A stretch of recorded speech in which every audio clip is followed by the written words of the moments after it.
My name is Paula Sandberg, and my family and I run heritageacres.net. We started out about 20 years ago. We inherited about 160 acres and a dilapidated farmhouse. And I think we were the youngest and most enthusiastic, and that's why we got it. We were probably naive. But over the last 20 years, we've improved the house and improved our land. We put in an orchard and a garden just privately. And then we did conventional farming and a little bit of ranching. But my husband had to work in town. And when our oldest turned 16, after years of going, oh, it'll be next year. We'll bring you home next year. We could do it next year. We just took the plunge, and he came home full time. It took about 2 years for us to be in reality that conventional farming was not going to support our family the way we were doing it.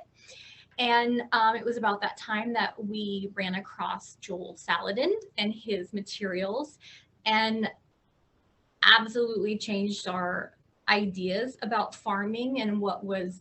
We live in Southwest Nebraska. We average about 15 inches of rain a year. This year, I think we're at 8. And so we are on the edge of the Great American Desert. And so that changes really what you can do. But we just, like I said, we went gun ho. And that spring, we started intensive rotational grazing. And then we put some chickens on pasture, and we haven't turned back. We have always sold beef, bulk beef, for like 20 years now. And when we started rotational grazing, that's when we started putting out a beef box, which is about 30 pounds. We divide up a whole beef at a time. So it's single source. I can tell you exactly what is in each box from each beef. Our people really like that.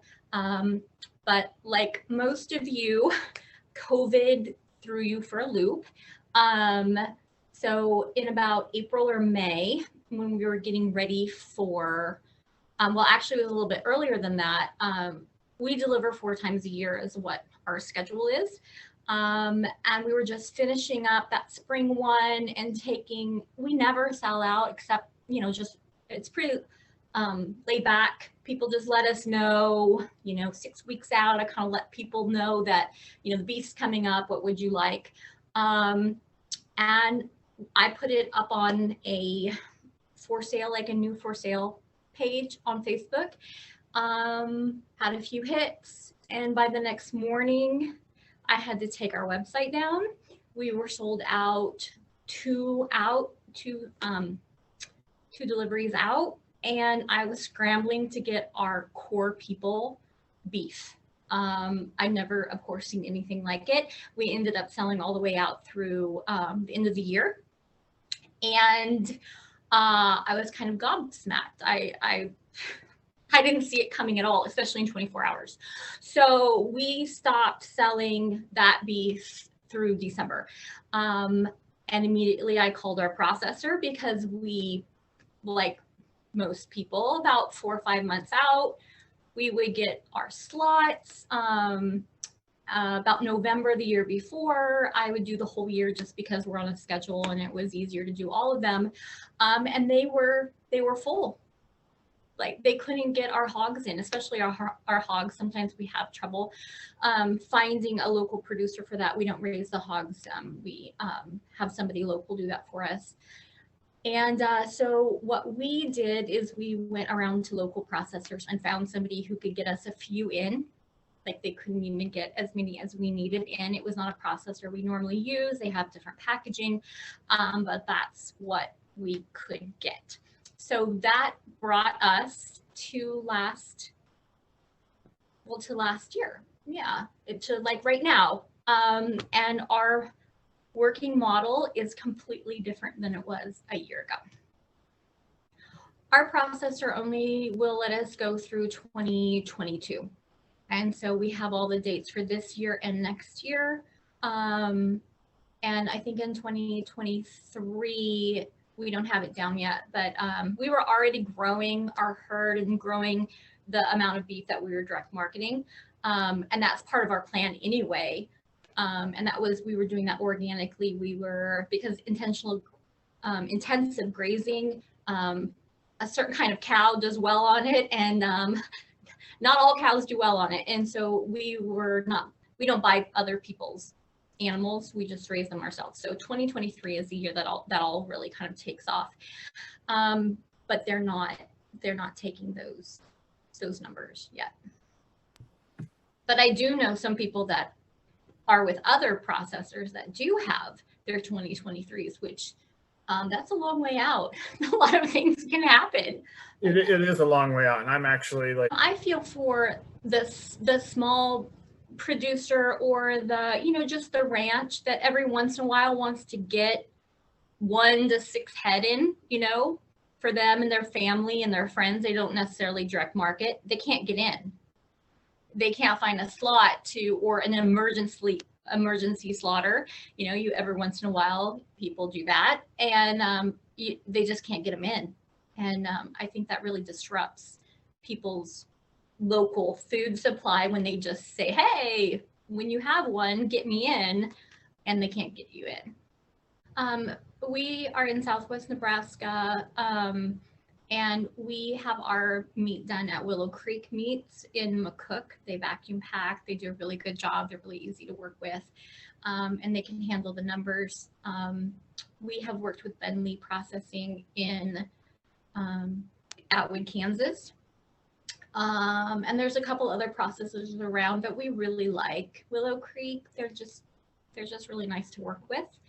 And so that's who we use. And I have heard rumblings about new things going in. And actually just yesterday, somebody grabbed me in McCook and wanted to talk about the future of local processing. And there's an opportunity to get something up and running pretty quickly, because for us, where we are, we don't have any chicken processing at all. We would have to go way down you guys' way, and it's really not feasible.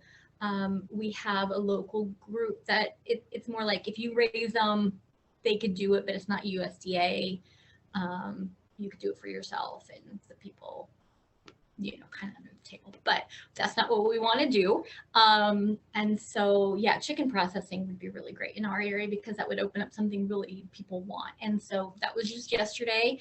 And I think it's a really exciting time to be in local food, not just from the opportunities, but the difference that we can make. People are really excited about, they just didn't know there was such good food. I didn't know there was such good food in our area until I opened it up to get new producers. We just have amazing food here, and you really could buy a lot of your food locally. You could visit the farms. All of that is really important to people, especially as things go global. You have no idea where your food is coming from. It can be days or weeks old, and all of our produce is no more than 24 hours old when you get it, maybe 36. I mean, that's amazing. And so from a processing standpoint, I would like to see some more, even just really small ones that don't have to do USDA. All the ones around us have gone to USDA, but of course that makes it more expensive. For smaller farmers, or people that are doing bulk beef, quarters, halves, and wholes, that label, they don't really need it, and they're kind of getting pushed out financially to the one processor. I think it increased 20% over the last 2 times, and then our local one is increasing about 10% this year with their cost. Well, when we got swamped with orders, I was switching over our website to Grace Cart. We had originally been on BigCommerce, but it didn't really work for what we were doing. And so I had this, really great website and actually nothing to sell for almost an entire year. And we have done pastured eggs. And so I was already delivering to McCook, which is about 45 minutes from where we live, once a week. Met with a core group of people, and I'm like, well, I know how hard it is to get into this direct marketing gig and to do all the marketing and stuff like that, which I'm already doing. I'll just look around and see if other people want to join us, and then they could do what they do well, which is produce amazing food, and I'll just have them piggyback. And so I started looking around, and we picked up Private Pantry out of Stratton, which mostly does gourmet mushrooms. Amazing, amazing mushrooms. Like beautiful mushrooms. I didn't even know there were so many different kinds of mushrooms. And so we're another market for them. They also do High Plains Food Co-op out of Denver. And so we picked them up. And then I was really kind of cold calling people. We had our own beef that was going to be ready in a year.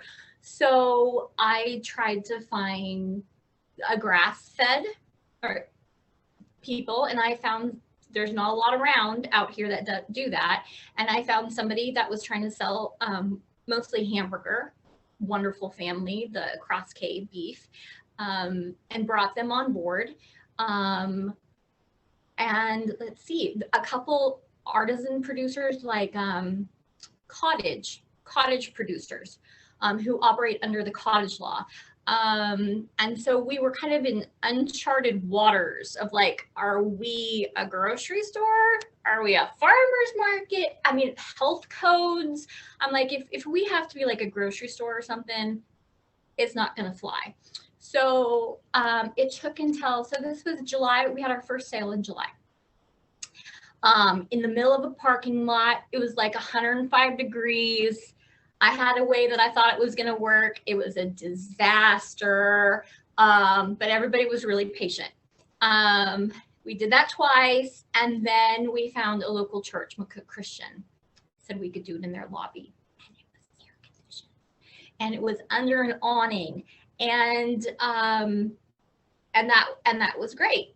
And so we moved from there. We picked up another bakery person. Who else? Oh, and then the big thing we picked up was the Prairie Garden out of Madrid. And I cannot speak high enough about the quality that they do. I mean, I've gardened for 25 years and none of my lettuce looks as good as theirs every single week. It's beautiful. And he said that he would just, stick with us. It was nice that he said, okay, I know you're growing, you're new, I have no idea what you're doing, but I don't see your vision, but we'll stick with you for the farmer market season. And actually we had fresh greens all the way to the week of Christmas this year, which delighted everybody. So it all morphed. Like I had no plan. I didn't know how this was going to go. Basically every single week we tried something new, and we're still trying things new, how it's going to work. But I think that's what's so great about it, is because I don't really have any overhead. I have this website that I would have had to pay for anyway. And yes, it's a lot of work, but I like it and my family likes it and the people love it. I can't believe how many times people thank me for what we're doing, even though it's our business, so that's great. And McCook Christian, we got too big to be in their lobby. And so now we're in their gymnasium, which means more work for me. I go back and forth a little bit further, but we have plenty of room to spread out and get bigger. And so I contacted, nobody knows what we are. We call ourselves an online market, and we do not have inventory except our own. And so we really are like a farmer's market. I don't keep people's stuff. They bring it the day of, and it's in and out the door in a couple hours. And so I think it took until the middle of November for the state to decide that we were technically a farmer's market, which is great. So we don't have to have a lot of that, like a restaurant would have, or a grocery store. Although because of COVID, we are very particular about cleanliness. Even way back when, part of our thing was we wear masks, we wear gloves. You don't have to get out of your vehicle. They just pull up and we put it wherever they want it to go. We have some people that do have extreme health issues, and we meet you wherever you are. Sometimes they kind of pull up to the side and we'll put it on their trunk, or we'll actually put it away from their vehicle and they'll get out and kind of sanitize it and put it in. But however they want us to do, we just want to keep people healthy. I'm very, very hopeful and positive. I mean, I have no negative feelings whatsoever about what we're doing. I feel that this is the future. I think Prairie Garden, I love one of their slogans is local is the new normal. And I think that's very, very true. I want to trademark it, but it's theirs. And it's so true. And people did not realize the great food that was here, and it wasn't convenient. I mean, I used to buy eggs from somebody and you had to call them up and, oh, I'm not there on that day. Can you meet me this day? Or we don't sell any raw milk because you have to do it on the farm by state law. But I would go to people's farms to pick up raw milk, all sorts of things like that. And we're just really trying to be convenient for people, like the ultimate inconvenience to let them be able to support local. But we mostly have moms. Our beef customers are about 50-50. But drive-through market is mostly women because they do the weekly grocery shopping. And so that's who we fundamentally market to, and especially the working mom. We have a lot of professional moms. That's why we do it from 4:30 to 5:30 as pickup, because if they work till 4, even they can come a little early and that's okay. Or if they work till 5, they can still pick it up. And we're looking into home delivery. Right now, we're just kind of in a stage where every week we try something new and learning how to get the logistics down. But we would like to do that partly because we want to make local food really convenient for the people who just flat out don't want to get out. Or, Nebraska in February can be pretty nasty. So they really don't want to get out. But that takes a lot of logistics, and we're, flying by the seat of our pants. I mean, we've only had 6 months. This is 6 months of what we're doing, but it's really great. It's great. I get asked how people can do this, or if we want to expand into other regions. And I don't want to be big. I want to know my people. I want people to know me. They're invested in my farm, these small family farms. When you start getting bigger, you start getting in regulations, all of that. Like, start your own. Really, start your own. It doesn't have to look like ours. I'd be happy to talk with people about how you can wing it yourself. And what I've learned, which has been a ton, because it's amazing what this kind of local food does for a community. How I like to say that, you're not with your food dollars, you're not buying new furniture for a big corporate office and a plane and all that. You're buying boots, books, and bananas for somebody's kids. We have people who make $25 to $50 a week, and they're happy with it because it's $25 or $50 more than they were making. And it's convenient for our people, and it's really convenient for our producers too. They can do what they want to do. So I would encourage people, find somebody. If you're not selling pork, find somebody, add that. Basically, once you get your core people in, they want to buy everything from you because it's convenient for them.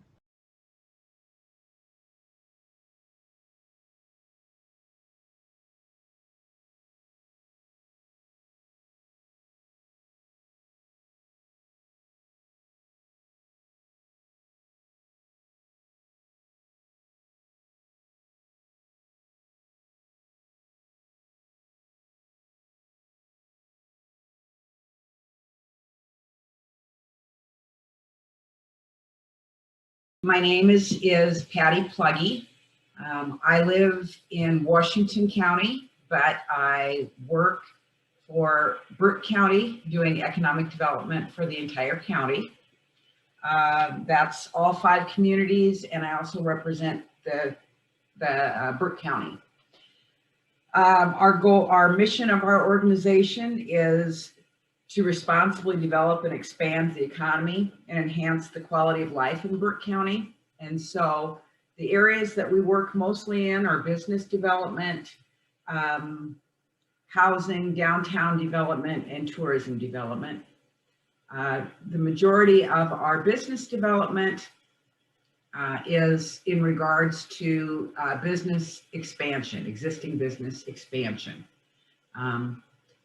Roughly probably 80 to 85% of all business development is through existing businesses, and in rural areas, it's even more. So that really is kind of where our efforts are concentrated. Like most projects, it starts out with a phone call. I received a phone call from the owner of the meat processing plant in Oakland, saying that he would really like to expand his operations. It's something that he'd been considering for over a year now, and the pandemic really pushed him to make some changes. He was just stressed out and maxed out, and so what I do is do my best to help make that happen. He was looking for a site, a specific site with different, the size, the infrastructure needs, those types of things. And so that's the first thing on my agenda, was to work with him on trying to find a suitable site within Oakland. The other things that we do is see if there's any state programs out there that we can access for him to use to help with that expansion. And anything else that he needs help with. If he needs, if he's going to be hiring more employees, if he needs help with that, we can work through the Nebraska Workforce Development. So, I just do my best to try to make that happen and minimize the stress on the owner. Yeah, that can be tough. Rural community, I think for a lot of rural communities, having a shovel-ready industrial site that's ready, that is, has at least 5 acres, they don't always have that. Sometimes they don't even have adequate land that's zoned industrial. A lot of times, meat processing plants that are currently in communities may not be in an area that's zoned industrial. Maybe they've been grandfathered in on that site, but when they're doing an expansion, they need to be in an area that fits, the zoning fits what they're doing. And so that can be an issue. We did have some questions with that, but I think we're heading in the right direction. Well, the one that fit this program, I think the best, was Community Development Block Grant for business development. You can access, depends on how many employees you're going to be adding, what the capital investment is, and then also the wage of those employees. And you can apply for up to $250,000 of a zero interest loan to help with the project. And we've been successful in using that and helping small businesses expand in Burke County in the past. And we had been in contact with the State Department to get qualifications on this project. They're kind of on hold right now for a couple of reasons. Construction costs are just through the roof right now. And just the timing, and they're kind of holding off. We're hoping that 2021 will get this done. Not that I'm aware of. I I haven't done very much work. In fact, I can't think of any federal programs. Most of the time ag, you will see federal programs being used. In local economic development. We pretty much just use state and sometimes local if they have LB 840, which is a local sales tax devoted to economic development. Sometimes communities will use that. The only federal programs that I'm familiar with that have been used in economic development projects is some USDA loans, but we haven't used any of those. Somewhat, it's somewhat different, but actually, you know, there were certain things that we needed to check off on the site. You know, they needed to have, they were looking for 5 acres. They wanted it to have some kind of accessibility to the highway if possible. So it could have been outside of city limits, but it just, when you're wanting to use city sewer, you really kind of had to keep it inside the sites that we looked at. We wanted to make sure that we were not putting too much of a stress on the city as far as having to extend infrastructure. And so, you know, the goal was to find a site that would work, you know, inside the city that already had infrastructure in place, or at least, you know, some of the infrastructure in place. Initially, we had a site that we just didn't think we were going to be able to find that site. We looked and looked and looked and negotiated, and it just didn't seem to work. And then all of a sudden, out of the blue, somebody knew somebody who said, "Oh no, they're willing to sell." You know, and that happens in small communities more so. But I will say that the city of Oakland has been great to work with. They you know, want to do whatever they can to help in making this project work, and that's been super helpful. So that's, you know, basically finding the site. We have had conference calls with folks from the State Department on how they would qualify for a block grant, what needs to be done. There needs to be some things done in order to qualify, and they're keeping that in mind as they move ahead. So we're going to be starting a new year with the block grant monies come down from federal dollars. So with new administration coming in at the federal level, we aren't sure how that's going to affect. Hopefully that won't affect block grants at all, but that's also another thing that's kind of got us on hold just a bit. I don't foresee any changes, but you never know. So hopefully, you know, 2021, the spring and summer, we'll get all the kinks worked out, and construction will get underway. Definitely, if they're, you know, they should reach out to their local economic development organization. I think most counties and even some cities have people doing economic development for them, and they need to kind of have an idea of the amount of property they're going to need and what assets they need in that property, and, you know, talk to the local economic developer and work closely with them. I think that's our job, and so we're happy to provide, you know, any information and make it easier for the existing businesses to expand.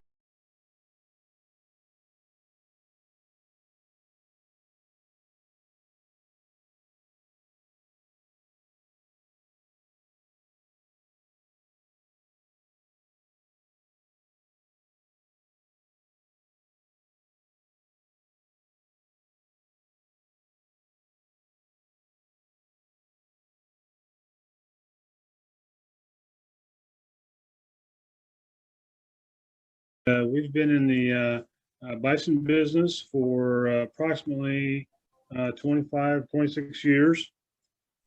and it's been a gradual learning curve. We've seen the ups and the downs, a lot of downs, but we're still here today. We got into bison looking for an alternative to the conventional ranching type of things. The big, we only have 320 acres. And so we wanted something that we could be a little bit more independent from the markets and the trends of the conventional agriculture, livestock modalities. And so with our sons, who were about 10 and 13 or so at the time, started looking at different things and got interested in the bison. And one of the things from the start is we had to figure out, so how are we going to market this? You can't just take them to a sale barn. So our plan from the start was to do direct marketing. So yeah, that's been quite a learning curve. We started off buying like a 6-year-old cow, I think it was, and a 3-year-old or 2-year-old bull, and a yearling bull and a calf, I think it was. Anyway, the yearling bull, when he got up to market size, we took him to Custom Pack in Hastings. They had just recently started processing bison. So they were kind of learning along with us. And so we had it butchered there, planned an open house, invited people from the local area, but that then got picked up on KRVN radio. And so it got to be a little bit wider area than what we anticipated. But we had like 300 people come. We thought that was a pretty big response. We're just reminiscing though, that first animal came back all in freezer wrap packages with the name of the cut written on it. And we decided that wasn't a real good way. People wanted to see what they were getting. So one of the changes we made right away was to cryovac, clear packages that they could see the product. It's been a process of pricing, learning how to price it, learning how to display it, putting labels on, what kind of, the label and the packaging is a lot of what catches a person's attention. Then you hope that you've got a really good product that will bring them back. But that first appearance is a lot of what people are looking at when they first are purchasing. It off pretty conventionally. We fed them corn, and then hauled the live animals down to Custom Pack. What was about 3 at a time. Took them down, and 2 weeks later we'd haul 3 more down and bring the meat back. We had about 6 chest type freezers to put the meat in, and we'd go out and sell farmers market. Tried a few times like in Broken Bow, our local town, to sell it, and little at a time. After I don't know how many years, we went to total grass feeding, kept reading. I'm considered a health nut. And so all that I was reading about was promoting the grass fed. And so we tried just going total grass fed with, I think we did it with like 4 animals first, and couldn't really tell the difference in the meat. And so we went totally to grass feeding. That was about the time corn hit like $8 a bushel. So that was a good time to get away from that part of it too. Bison are really susceptible to stress when you start crowding them and loading them. And we knew that wasn't a real good situation to have to load those things and haul them down there.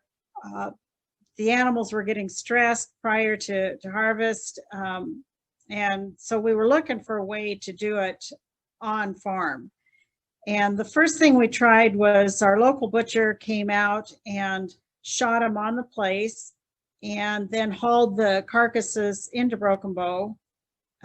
He dressed them out and packaged them, but it was more volume than what he was equipped to handle there at his local processing place.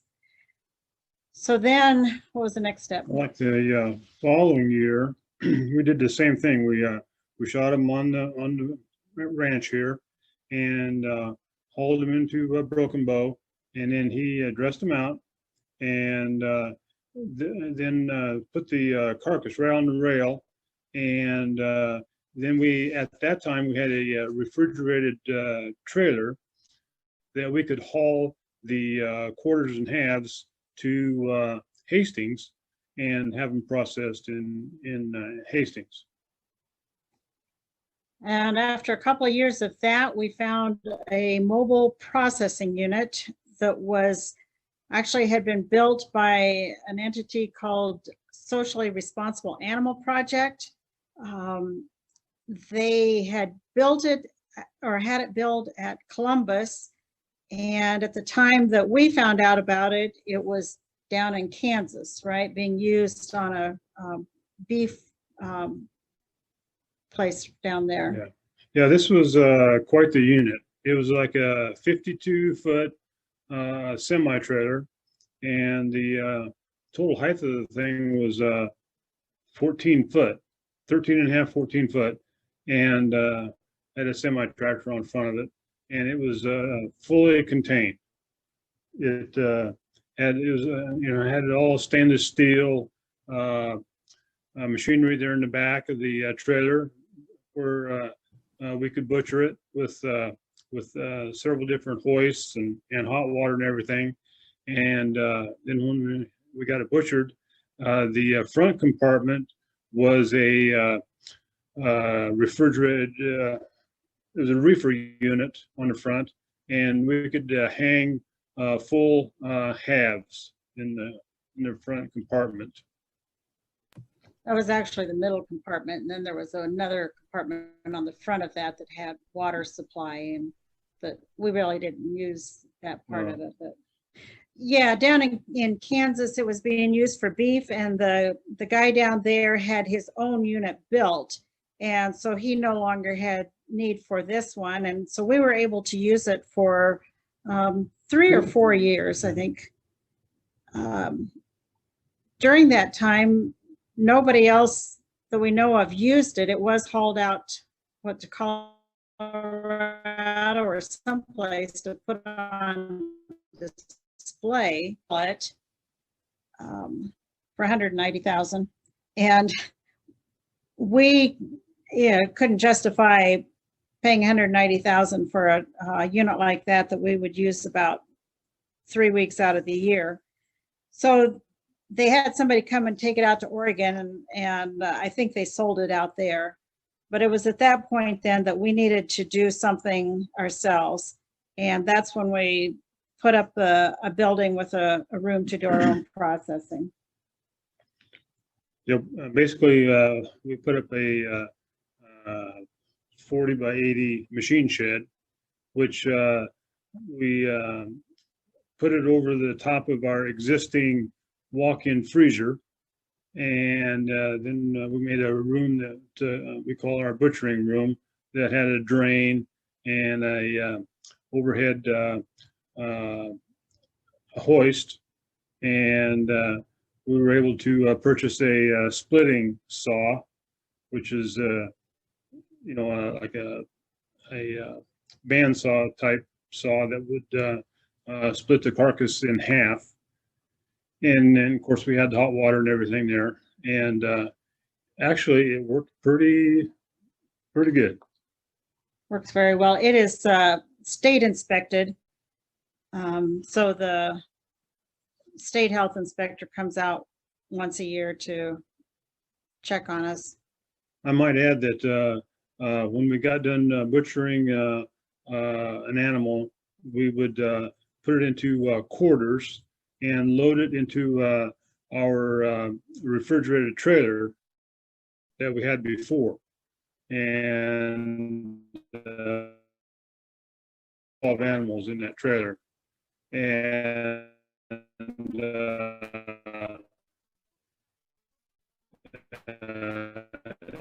it just pretty good overall. And then, yeah, they're, As they were before. yeah, for all the packaging. It's been a learning curve. Correct. Yep. We'll take, well, this past fall, we took a load down and they would start processing it right away and put it into boxes. And then a week later, we would take the second load down, and they had most of the first load already processed and in boxes. So we backhauled the already cut up meat and put it into our walk-in freezer. Then from there, we spend the year selling it. No, we do all of our butchering in October. And so when the whole COVID thing started, we had all of our supply in the freezer, the walk-in freezer. And so we were able to continue selling. You're right, the demand did go up. We had people saying, well, I can't get it in the store, or the store prices had gone way up. And so they got from us. It did not interrupt our selling schedule. We think Kearney before we went down there and asked if it was okay if we were there, and they said, well, yeah, it's an essential product, it's a food product, so no problem. We've tried to wear masks, and we set our table outside. We have our sales trailer is a log cabin trailer, and it has a back porch on it. Usually in the wintertime, we let people come inside to look in the freezers, but we have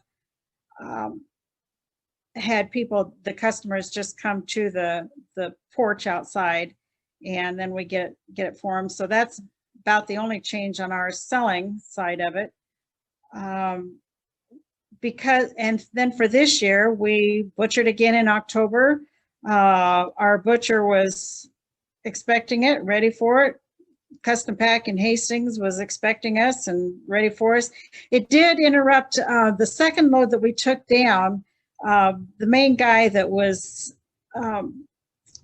in charge of packaging all of it got COVID. And so then it did have to hang for a couple of weeks before they got the second load all packaged. But that's about the only interruption we've had.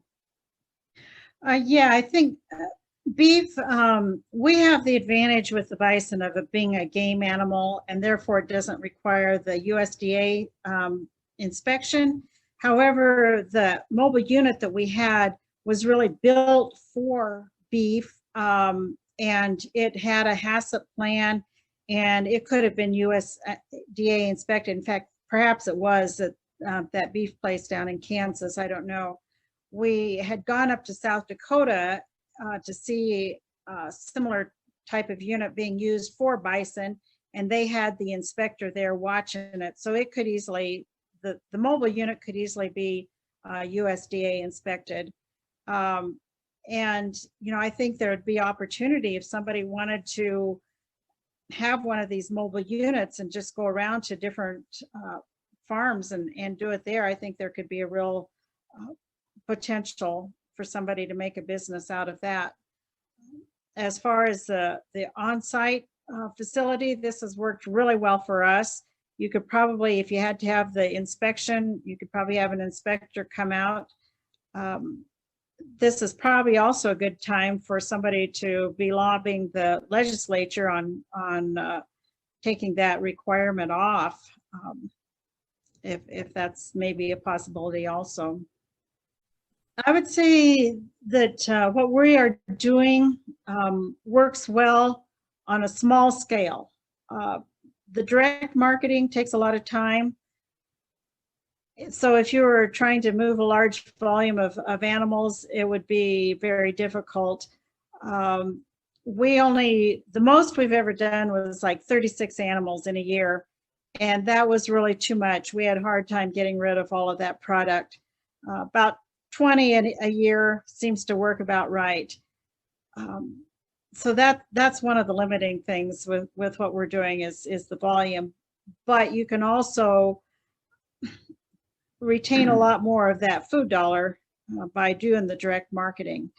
We also, with this building that we put up, we have a commercial kitchen. We're doing making some bone broth and freeze drying it. We're also experimenting with cooking the product, and we haven't really started. I just put that on our website, selling the cooked product, cooked hamburger right now. We can do cooked roast, that sort of thing, by cooking them in the commercial kitchen. So there's potential for value-added products there as well. So it takes some creativity and some marketing skills, which I am still developing. There, like we said, there's a learning curve to it. There's a lot of potential. We've been marketing most of our bison just 1 pound at a time. We have put together a few boxes, a few bulk orders, but by and far the most of it's just 1 pound at a time. And if we could bump that up to a quarter at a time or a half at a time, that would streamline the selling process for sure. But a lot of consumers don't have freezers. They don't want that much at one time. So you got to do what the consumer wants.